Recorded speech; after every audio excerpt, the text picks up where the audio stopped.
Hi, I'm Lennon. I'm the treasurer for the Clean Oceans Project nonprofit, and I will be going over project costs as well as our fundraising and projections for our expenses and finances.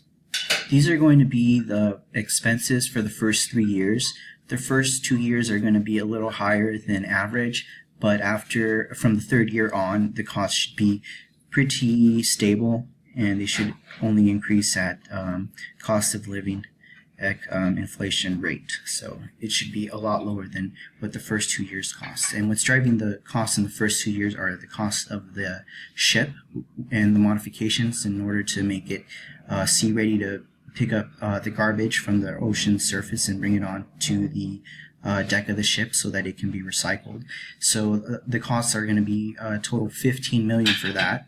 We are going to pay $10 million in the first year, and upon receipt we will pay the additional $5 million. Other cost drivers that we have is going to be the cost of labor for our fundraising team, which are going to be 30 individuals, and eventually we will increase that in the third year. And in the third year, we will increase it to 45, so our costs do go up a little bit for that, and so do our office space costs since we will have a bigger team. As we can see, the first years, we do not have any costs for the labor, crew, or supplies for the ship and maintenance, but those do come into play in the second year, and they will continue since that will be a operating cost that we have. So our fundraising will consist of an annual Clean Oceans Gala, which will be a very highly publicized big event, and we will reach out to celebrities that care about the environment, like Leonardo DiCaprio and Robert Redford, Cate Blanchett, and people like Al Gore that will help bring name recognition and publicity to the event.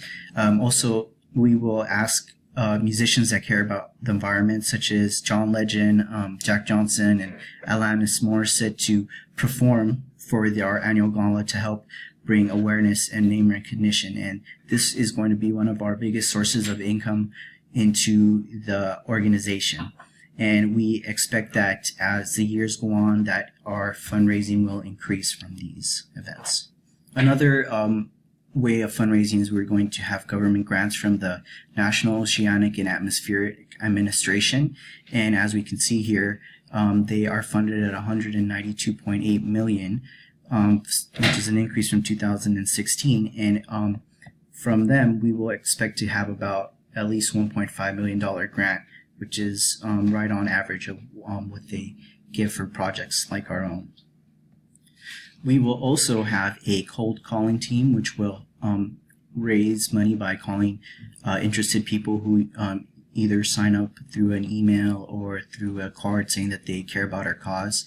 And this will be like for small dollar donors, and our team will have 30 callers for the first 2 years. And in the third year, as we expand, we'll increase that to 45, and we will keep increasing that as the need dictates afterward. Our team will be responsible for raising $1 million each year in the first 2 years, and in the third year we will increase that to $1.5 million.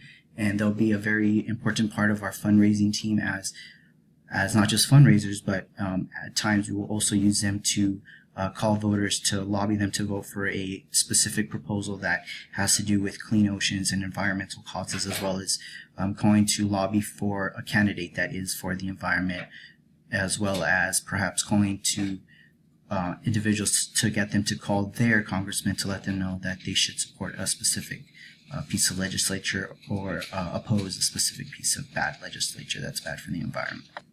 And we will also have fundraising, small, high-dollar events, and these will be like the political events. And I put a picture here of Mitt Romney when he was caught at that event saying that 47% of the people were lazy, because this is the type of events we're going to have, like small, closed-door events for people that are really rich, and each board member will be responsible for holding one of these events and raising at least $1 million outside of gala money. So any money that was raised through them for gala or at gala or going towards gala will not count through these 1 million, and these will only count outside of that. So this will, with our 3 board members, this will bring in an extra $3 million each year.